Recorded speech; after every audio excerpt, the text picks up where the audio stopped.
UP के जनपद अयोध्या का ये मामला है, जहां पर एक महिला अधिवक्ता ग्राम मोहिद्दीनपुर सोहावल थाना पूरा कलंदर में बंजर भूमि पर जबरन कब्जा कर रही है और पास पड़ोस की भूमि को दबंगई के बल पर कब्जा भी किया जा रहा है।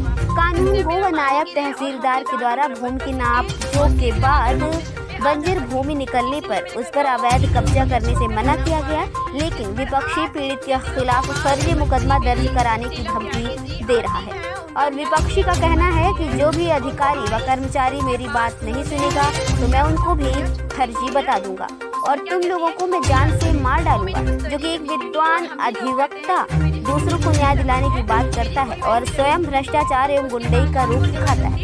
ऐसे में देखते हैं इस विद्वान अधिवक्ता के खिलाफ क्या कदम उठाया जाता है। 112 पर फोन किया, पुलिस वाले को बुलाई, पुलिस वाले ने भी मेरी कोई कुछ नहीं सुना। उन्होंने कहा साफ साफ कि क्या कहते हैं, ये जमीन छुट्टी हुई तो इनका भी तो होगा। हमने कहा सर मेरा घर बन रहा था तो 3 फुट को लिया छोड़कर बनी है, तो मेरे घर का पानी गिर रहा है, मेरी भी होगी।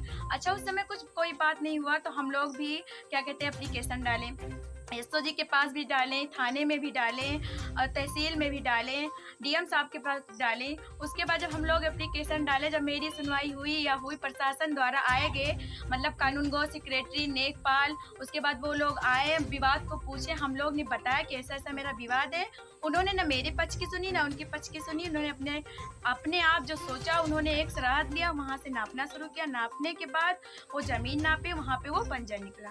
जिससे बंजर निकला, उन्होंने ये रोक के गई है कि ये ज़मीन बंजर है और कोई भी पक्षी, तुम या वो, कोई भी लोग इस पे कोई निर्माण नहीं करेगा।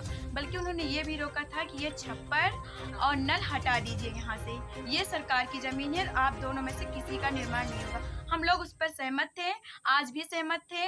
लेकिन उसके बाद इन्होंने फिर ज़बरदस्ती क्या कहते हैं, 4 लोग आए थे। उस समय ना मेरे पिताजी थे, ना मेरा भाई था, ना मेरी माता जी थी, हम थे, मेरा छोटा भाई था। 4 लोग को लेकर आई और ज़बरदस्ती टीना और छप्पर रखने लगी। उनके रिश्तेदार के लोग भी थे कुछ उसमें, परमानंद उनके पति हैं, वो भी आए थे।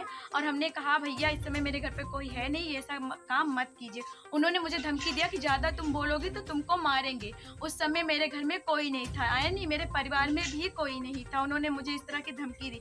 तब मैंने 112 पे फ़ोन किया, जिससे पुलिस आई। हमने उनसे पूछा क्या मेरे तरफ से आए या मैंने फ़ोन किया, आपको कुछ पता चला? उन्होंने कुछ नहीं बोला। कहा ठीक है, हम दोनों पक्षों की तरफ से आए हुए हैं, आप टेंशन मत लीजिए, आपको कुछ नहीं होगा। उन्होंने मेरी भी बात सुनी, उनकी भी बात सुनी। हमने ये सब सारी बातें बताई, लेकिन वो बार बार कह रही थी कि मेरा आदेश है, आदेश है। हमने उनसे ये भी कहा कि अपना आदेश दिखा दीजिए, आप बनाइए, मुझे कोई दिक्कत नहीं है। लेकिन उन्होंने अपने आदेश नहीं दिखाया। उसके बावजूद हम लोगों ने जब बताया मेरे घर पर कोई नहीं था, उसके बावजूद वो चली गई। उन्होंने जो किया उसके बाद कल अभी दिनांक 21 तारीख को 21/7/2021 को उन्होंने आई। अब कल क्या कहते हैं, तहसीलदार, कानून गो, दूसरे कानून गो है, सेक्रेटरी नेकपाल, जो भी थे वो लोग आए। उनके बैठक में बातचीत हुई, दोनों पक्षों से पूछा गया। पूछने के बाद दोनों पक्षों ने अपना अपना बयान दिया। उन्होंने कहा कि जब ये डीएम साहब के यहाँ जाएगा उसके बाद तुम लोग जो कार्रवाई वहाँ से आएगा वही करना। हम लोग उस पर सहमत थे। फिर भी वो ज़बरदस्ती आज सुबह आई, 2 लोगों को लेकर आई, ज़बरदस्ती वहाँ पे गड्ढा था उसको खोदी। खोदने के बाद उसको मिट्टी उट्टी वहाँ पे फेंक दी और वहाँ से ईंटा उटा निकाल के बहा दी। हम लोगों ने उसको पाट दिया और मेरा पानी छत का गिरता है उसको रोक दी। हम लोगों ने उसको गली भी बनाया कि पानी निकल जाए, पानी ना रुके। उन्होंने उस पर भी धमकी दिया कि तुम ज़्यादा बोलती हो यहाँ पर, हम तुम्हें मरवा देंगे, तुम कहीं निकलोगी। मुझे मतलब बहुत कुछ गाली दी, गंदी गंदी गालियाँ दी, कहीं मेरे गुंडे हैं, ये हैं, वो हैं, हम तुमको ये करवा देंगे, वो करवा देंगे। मेरी कोई कार्रवाई कोई कुछ भी नहीं कर रहा है। मुझे यही गुंजाइश है, मुझे यही उम्मीद है सरकार से या डीएम साहब से कि मेरी न्याय करें, वहाँ का न्याय करें और मुझे कुछ नहीं चाहिए।